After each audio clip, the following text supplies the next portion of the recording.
Well, we started our commute and we got about 10 minutes down the road, and then it started to pour. And now we're sitting in a parking lot somewhere because it's raining so bad you can't even see 2 feet in front of you.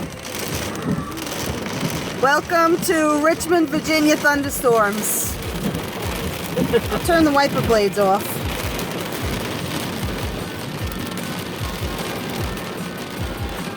Yeah. Well, I guess it's a good thing we're grounded. We just heard on the radio 60-mile-per-hour winds, golf ball size hail. Awesome.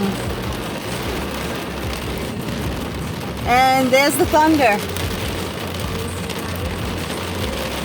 Oh well. I guess I'm going to sit and watch a thunderstorm right now. Hope everybody enjoys. I'll let you all know when I get back to my hotel room safe. Bye.